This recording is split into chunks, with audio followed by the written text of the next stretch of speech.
Hello छात्रों, स्वागत है आप लोगों का हमारे यूट्यूब चैनल झारखंड एकेडमी में। आज हम शुरू करने जा रहे हैं क्लास 10th का सेशन। ठीक है, क्लास 10th के साइंस का जो हम नोट्स से पढ़ाने का प्रयास करेंगे। और नोट्स जो पहला अध्याय है ये है रासायनिक अभिक्रियाएं एवं समीकरण। ये फिजिक्स का यानी कि भौतिक विज्ञान का पहला अध्याय है। तो चलिए इसको शुरू करते हैं। सबसे पहले क्या दिया हुआ है चैप्टर का नाम कि रासायनिक अभिक्रियाएं एवं समीकरण। तो सबसे पहले जानेंगे हम लोग कि रासायनिक अभिक्रिया होता क्या है। तो ऐसे परिवर्तन जिसमें नए गुणों वाले पदार्थ का निर्माण होता है उसे रासायनिक अभिक्रिया कहते हैं। यानी कि दो अभिकारक, ठीक है, दो अभिकारक मिल करके एक नए उत्पाद का मतलब उत्पाद बनाता है। ठीक है, तो जो विधि होता है, बीच में जो काम होता है, ठीक है, उत्पाद के दोनों के बीच में जो काम हुआ उसी को अभिक्रिया कहते हैं। यानी कि दो उत्पादों के अभिक्रिया के होने से जो बनता है फाइनली प्रोडक्ट, उसको हम उत्पाद कहते हैं। तो क्या है कि ऐसे पदार्थ जो किसी रासायनिक अभिक्रिया में हिस्सा लेते हैं उसे अभिकारक कहा जाता है। यानी कि जो रासायनिक अभिक्रिया में हिस्सा लेता है, ठीक है, यानी कि लेफ्ट हैंड साइड जो दिखाया जाएगा एरो के लेफ्ट हैंड साइड LHS, ठीक है, उसको हम क्या कहेंगे, अभिकारक। और ऐसे पदार्थ जिसका निर्माण यानी कि रासायनिक अभिक्रिया में होता है उन्हें हम उत्पाद कहेंगे। यानी कि रासायनिक अभिक्रिया में जिसका निर्माण हो रहा है, जो RHS साइड दिखाया जाएगा, राइट हैंड साइड, एरो के राइट हैंड साइड, तो वो क्या होगा, तो वो फाइनली हमारा उत्पाद बन के तैयार होगा। तो इसका कुछ उदाहरण देख लेते हैं। उदाहरण क्या है कि भोजन का पाचन, ये भी एक रासायनिक अभिक्रिया है। साथ में श्वसन, ये भी एक रासायनिक अभिक्रिया है। लोहे पर जंग लगना, मैग्नीशियम के फीते का जलना या दही का बनना, ये सब क्या है, सभी रासायनिक अभिक्रियाएं हैं। आइए हम लोग चेक कर लेते हैं। क्या है कि ऐसे परिवर्तन जिसमें नए गुणों वाले पदार्थ का निर्माण होता है। जैसे कि अगर भोजन का पाचन हो रहा है तो रासायनिक अभिक्रिया हो रहा है, तो उसमें अभिकारक भाग लेता है और लास्ट में उत्पाद कुछ और बनता है। ठीक है, जैसे हम लोग भोजन करते हैं, अभिक्रिया होता है, हम लोग के एंजाइम से मिलता है, उसके बाद ये कणों में टूटता है, कार्बोहाइड्रेट, विटामिन, प्रोटीन का संश्लेषण होता है हमारे शरीर में, तो उत्पाद कुछ और बन रहा है। हम लोग भोजन में कुछ और कर रहे हैं। ठीक है, भले ही हम लोग भोजन खाते हैं उसके अंदर कार्बोहाइड्रेट होता है, ठीक है, प्रोटीन होता है, लेकिन क्या होता है, बिना अभिक्रिया का हम लोग डायरेक्ट उसको निकाल नहीं सकते हैं। क्या आप लोगों को दिखता है कि ये कार्बोहाइड्रेट है, ये प्रोटीन है? जब वो रासायनिक अभिक्रिया होती है उसके बाद ये प्रोडक्ट अलग होता है, ठीक है, जो हमारे शरीर में संश्लेषित किया जाता है। उसी तरह से लोहे पर जंग लगना, श्वसन का भी इसी तरह से है, ठीक है, और मैग्नीशियम के फीते का जलना, दही का बनना। तो चलिए सबसे पहले देखते हैं कि रासायनिक अभिक्रिया का प्रेक्षण, यानी कि रासायनिक, हम लोग कैसे जानेंगे कि ये अब रासायनिक अभिक्रिया इसके बीच में हुआ है। ठीक है, तो प्रेक्षण यानी कि उसकी जांच की जाए तो क्या है, अवस्था में परिवर्तन होगा। ठीक है, अब अवस्था आप लोग जानते होंगे, ठोस, सॉरी क्या है, ठोस, द्रव और गैस, ये सब क्या है, ये अवस्थाएं हैं। तो अवस्था में परिवर्तन होगा, ठीक है, उसके बाद क्या होगा, रंग में परिवर्तन, तापमान में परिवर्तन और गैस का उत्सर्जन। ठीक है, ये सब, अगर ये सब क्रिया होगा सभी या कोई एक या कोई दो, ठीक है, तो हम लोग क्या जानेंगे कि इसके बीच में रासायनिक अभिक्रिया हो रही है। ठीक है, तो जैसे बर्फ का जमना, यह भी एक रासायनिक अभिक्रिया है, उसमें अवस्था में परिवर्तन होता है।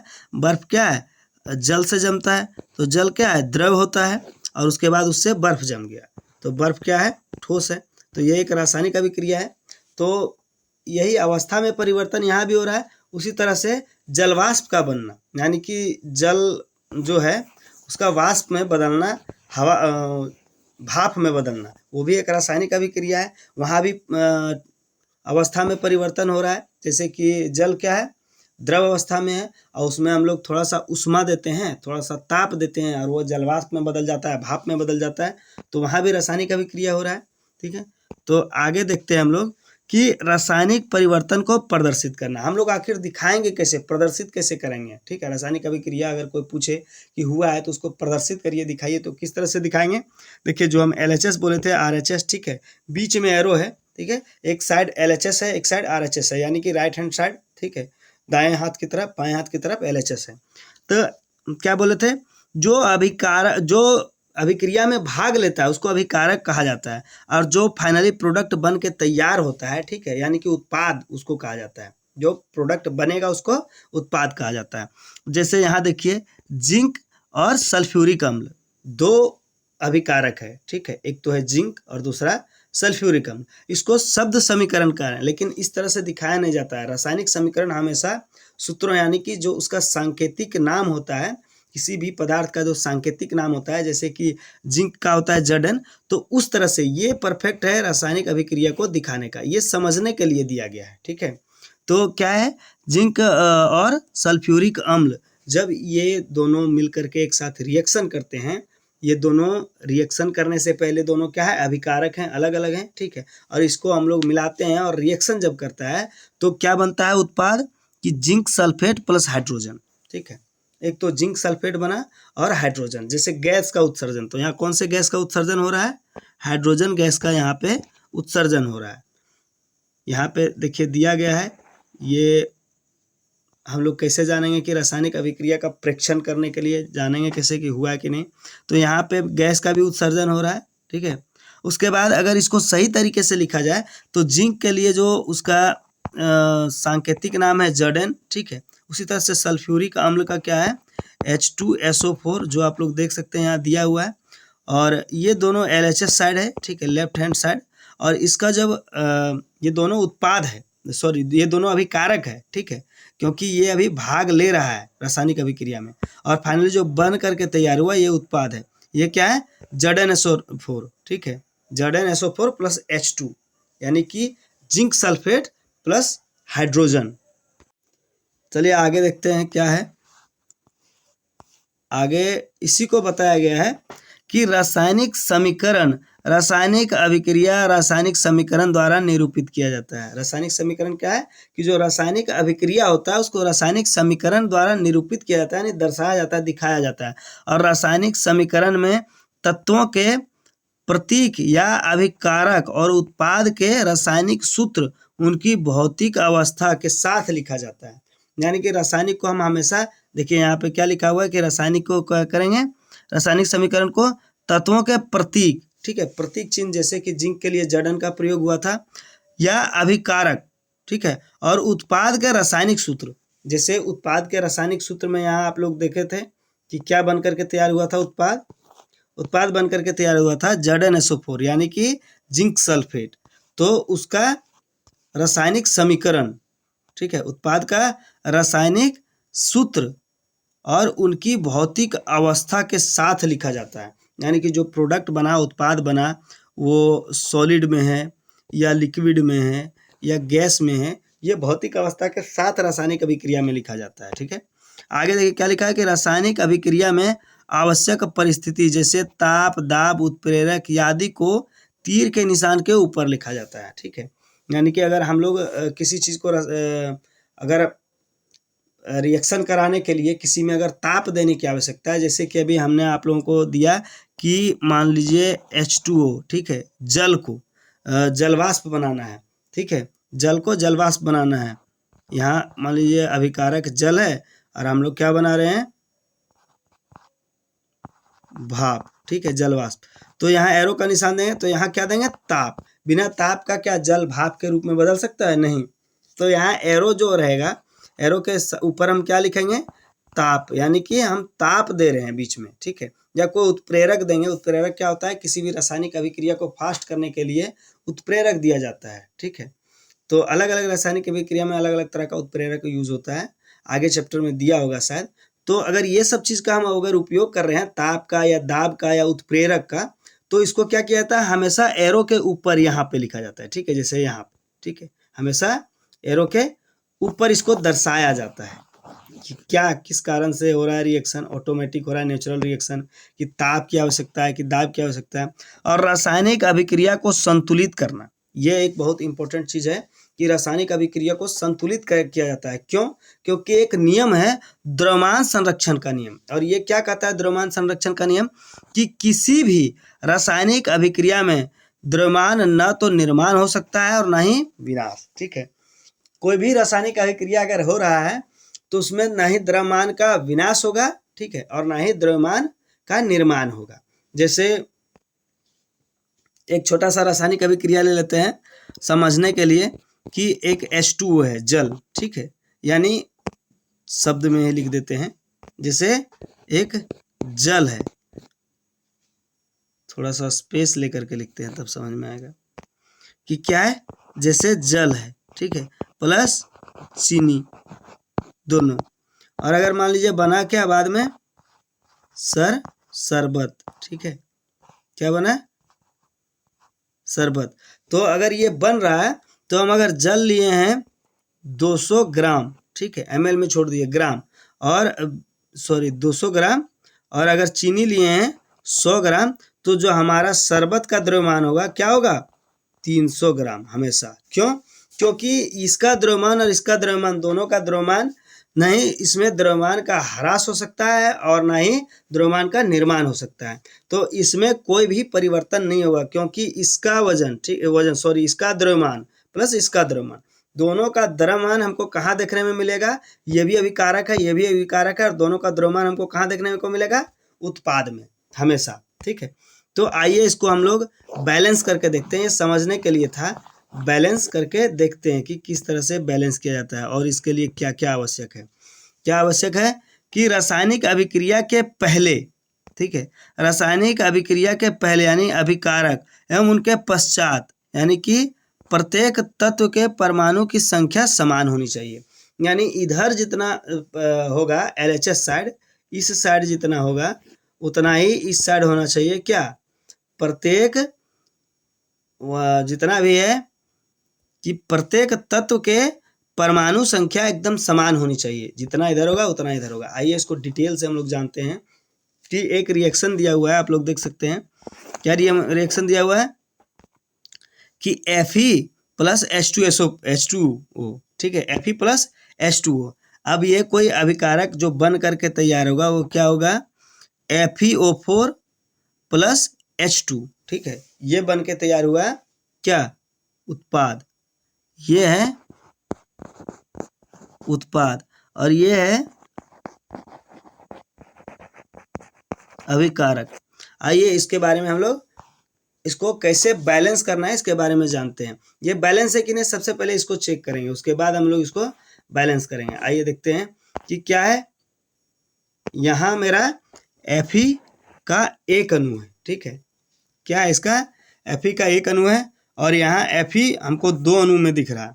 यहाँ H जो है, H दो अणु है, H दो अणु है, लेकिन ऑक्सीजन यहाँ 4 है और यहाँ केवल 1 है, ठीक है। तो इसके लिए क्या करेंगे हम लोग, सबसे पहले अभिकारक के साइड लिख लेंगे, उसके बाद उत्पाद के साइड लिखेंगे और देखेंगे कि क्या किसमें अंतर है। कि Fe देख सकते हैं अभिकारक के साइड 1 है लेकिन उत्पाद के साथ 3 है, ठीक है, सॉरी यहाँ मिस्टेक हो गया, इसमें Fe3, ठीक है, क्या होगा,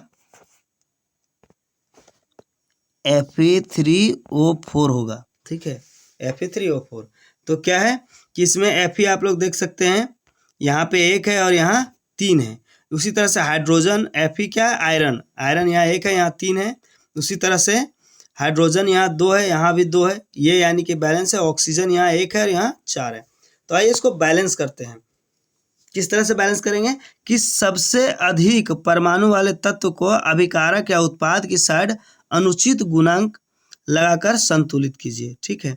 अनुचित यानी कि जो उचित है, ठीक है, उस तरह के गुणांक को लगा करके और संतुलित किया जाएगा।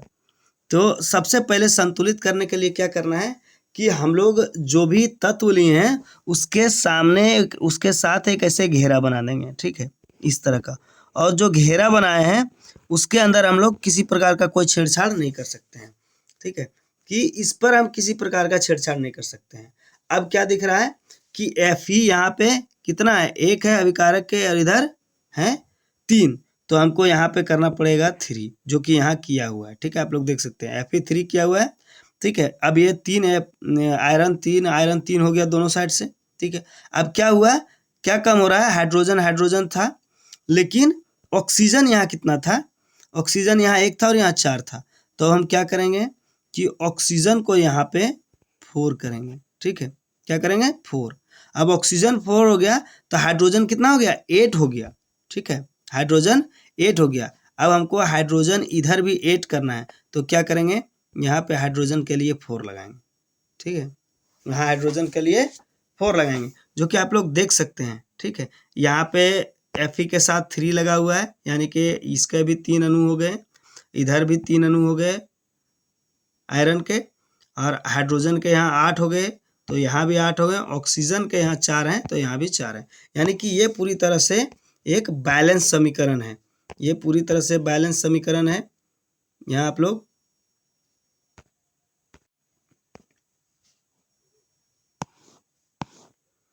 ये जो समीकरण है पूरी तरह से बैलेंस है, ठीक है। यहाँ आप लोग देख सकते हैं कि ये समीकरण पूरी तरह से बैलेंस है। आइए देखते हैं, सभी तत्वों के परमाणुओं की संख्या अभिक्रिया के दोनों ओर समान है। जितना भी तत्व हैं उसके जो परमाणु की संख्या है वो दोनों ओर एक समान हो गया। कब? जब हम इसको बैलेंस कर लिए, ठीक है। चलिए नेक्स्ट पेज में चलते हैं। क्या है? 5वां चरण के अभिकारक एवं उत्पाद की भौतिक अवस्था लिखना, ठीक है। यानी कि अभिकारक जो है और उत्पाद जो बन करके तैयार हुआ उसकी भौतिक अवस्था को लिखना। तो क्या दिया हुआ है कि ठोस, और ये द्रव, द्रव के लिए आई और गैस के लिए गैस, आई नहीं सॉरी एल है, और एल मतलब क्या होता है? लिक्विड, ठीक है, लिक्विड, और एस से सॉलिड, ठीक है, और गैस। इस तरह से हम लोग दर्शाते हैं, ठीक है, लिक्विड, सॉलिड और गैस, इस तरह से हम लोग अवस्था को दर्शाते हैं, ठीक है। आगे चलिए देखते हैं क्या है कि जैसे गैस अवस्था हो तो जी यानी कि गैस, और जलीय विलयन हो तो एक्यू लिखेंगे। किसी प्रकार का जलीय विलयन हो तो उसके लिए एक्यू, क्योंकि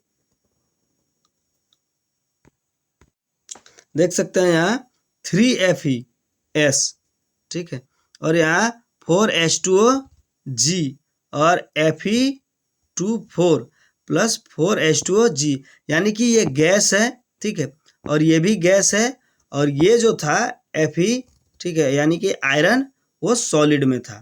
ये अब हो गया फाइनली, ये जो हुआ ये हुआ रासायनिक समीकरण, ये अवस्था के साथ बताया गया है। आइए इसमें देखते हैं कि कुछ आवश्यक परिस्थितियां जैसे ताप, दाब या उत्प्रेरक आदि को तीर के निशान के ऊपर लिखा जाता है। इसके लिए उदाहरण दिया गया है। देखिए क्या दिया गया है कि संयोजन अभिक्रिया इस प्रकार के 2 या 2 से अधिक अभिकारक मिलकर उत्पाद बनाते हैं, जैसे A+B और यहाँ पे बनेगा C, ठीक है। तो बता रहा है कि उदाहरण के लिए कि कोयले का दहन, कोयले का दहन हम लोग किस तरह से दिखाएंगे? C यानी ये कार्बन है, ये किस में है? सॉलिड में है, और O2 ये किस में है? गैस में है, ठीक है। ये कोल है, C जो है कार्बन नहीं कोल है, ठीक है, कार्बन वही कोल है, और ये क्या है? CO2, ठीक है, ये कार्बन डाइऑक्साइड बन रहा है जो क्या है? गैस है, यानी इसकी अवस्था दिखाई गई है। उसी तरह से जल का निर्माण 2H2, ठीक है, 2H2 है क्या है? ये गैस है, प्लस O2 ये भी गैस है, और क्या बनेगा? 2H2OL, यानी कि गैस और गैस ये दोनों मिलकर के उत्पाद क्या बना रहा है? लिक्विड, ठीक है। यहाँ एरो का साइन होगा, ये जो साइन दिया गया है ये एरो का होगा। उसी तरह से क्या है? CaOS यानी कि ये सॉलिड है, प्लस H2O यानी कि ये लिक्विड है, और उत्पाद जो बन रहा है क्या? CaOH का होल 2 और AQ, ये बुझा हुआ चूना बन रहा है, ठीक है, और इधर बिना बुझा हुआ चूना है।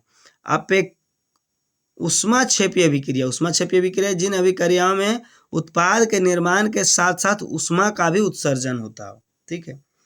उत्पाद का अगर निर्माण हो रहा है उसके साथ साथ ऊष्मा का भी क्षेपण हो रहा है तो उसको ऊष्माक्षेपी अभिक्रिया कहा जाता है। जैसे प्राकृतिक गैस का दहन CH4G प्लस O2G, यानी कि ये दोनों गैस अवस्था में है, और क्या बनेगा? CO2 यानी carbon dioxide gas plus 2H2O gas, ठीक है, प्लस ऊष्मा, यानी कि ये रिएक्शन में ऊष्मा का उत्सर्जन होगा, ऊष्मा का निर्माण होगा, इसलिए हम उसको कहेंगे ऊष्माक्षेपी अभिक्रिया। एक और है श्वसन एक ऊष्माक्षेपी अभिक्रिया, इसमें क्या होता है? C6H12O6 प्लस 6O2G, ये एक्वा, ये लिक्विड यानी कि ये सॉल्यूशन है, और ये गैस है, सॉल्यूशन यानी कि विलयन है, ठीक है। उसी तरह से क्या होगा? 6O2 और AQ प्लस 6H2O और उष्मा, यानी कि ये भी एक उष्मा क्षेपी क्या अभिक्रिया है, ठीक है, ये भी एक उष्मा क्षेपी अभिक्रिया है। उसी तरह से आगे क्या है, वियोजन अभिक्रिया। वियोजन अभिक्रिया क्या है कि इस अभिक्रिया में एकल अभिकारक टूटकर दो या उसमें से अधिक उत्पाद बनते हैं। वियोजन यानी कि एक ही प्रकार का केवल एक अभिकारक रहेगा और वही टूट करके क्या बनाएगा, उत्पाद, ठीक है। तो उष्मीय विलोयन, उष्मीय वियोजन, ठीक है, उष्मा द्वारा किया गया वियोजन क्या है, उष्मीय वियोजन। आइए नेक्स्ट चैप्टर में देखते हैं क्या दिया है कि उदाहरण क्या है उष्मीय वियोजन का, कि 2FeSO4 सॉलिड में प्लस, यहाँ देखिए उष्मा जो लिखा जाता है एरो पर कि हम लोग ताप दे रहे हैं कि दाब दे रहे हैं कि क्या दे रहे हैं, तो ये उष्मा दिखा रहा है, उत्प्रेरक को भी यही डिनोट किया जाता है। Fe2O3 ये सॉलिड में है, प्लस SO2 ये गैस में है और SO3 ये भी गैस में है, ये क्या बना, फेरिक ऑक्साइड। उसी तरह से CaCO3 सॉलिड में है और अगर इसमें उष्मा देते हैं तो क्या बनता है, CaO सॉलिड में प्लस CO2 गैस, यानी बिना बुझा हुआ चूना। आइए देखते हैं वैद्युत वियोजन क्या है। विद्युत धारा प्रवाहित कर होने वाले वियोजन, ठीक है, ऐसे वियोजन जिसमें विद्युत धारा प्रवाहित होने के उपरांत हो, ठीक है। उदाहरण के लिए क्या है, 2H2O ये लिक्विड में है, ठीक है, और विद्युत धारा जब देंगे तो 2H2G प्लस O2G, यानी कि हाइड्रोजन के दो अणु गैस के रूप में प्लस ऑक्सीजन के दो अणु गैस के रूप में। ये क्या है, ऑक्सीकरण, आप लोग देख सकते हैं, ऑक्सीजन है, यहाँ है, हाइड्रोजन है, प्लास्टिक मग है, ठीक है, ये कंटेनर प्लास्टिक मग है, इसमें किया जा रहा है ऑक्सीजन और हाइड्रोजन का दो ट्यूब डाला गया है, ठीक है, परख नली, और क्या है इसमें पानी भरा हुआ है और इस परख नली में ग्रेफाइट का रॉड डाल करके रबर के कॉर्क से पैक कर दिया है, और एनोड और कैथोड, ठीक है, ये स्विच लगा दिया गया इसमें। अब ये बन करके क्या तैयार हो गया, बैटरी, ठीक है, ये बैटरी बन करके तैयार हो गया, एक एनोड है एक कैथोड, इसमें स्विच लगा दिया गया, तो क्या 6 वोल्ट का बैटरी भी इसमें चार्ज हो रहा है, ठीक है, यानी कि 6 वोल्ट का बैटरी इसमें काम कर रहा है। जैसा कि आप लोग देख सकते हैं डिनोट किया गया है बैटरी को, जरूरी नहीं है 6 वोल्ट का है लेकिन डिनोट किया गया है।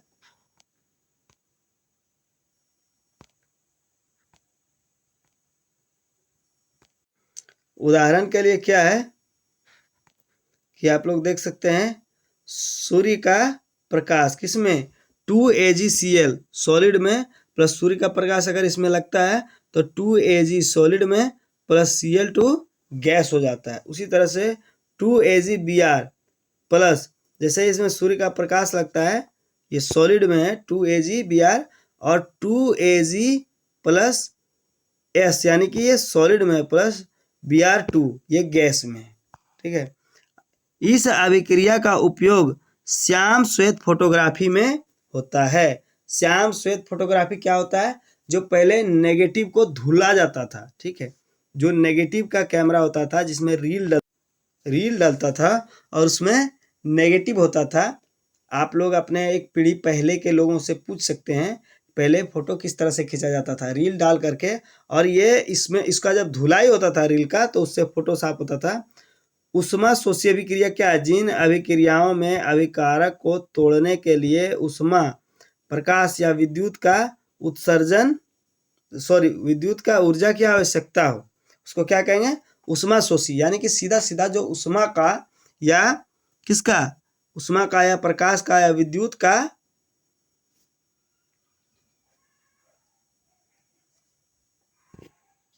शोषण करे, ठीक है, उसे उष्मा शोषी अभिक्रिया कहा जाता है। तो आज सेशन यहीं तक पढ़ाते हैं, ठीक है, ये लगभग 3 सेशन के आसपास जाएगा ये पूरा नोट्स, और इसी तरह के और भी नोट्स देखने के लिए हमारे चैनल को लाइक करें, शेयर करें और सब्सक्राइब करें। शेयर करें अपने उन दोस्तों के साथ जो जैक बोर्ड का 7, 8, 9, 10 का तैयारी कर रहा है। तब तक के लिए धन्यवाद। जय हिंद।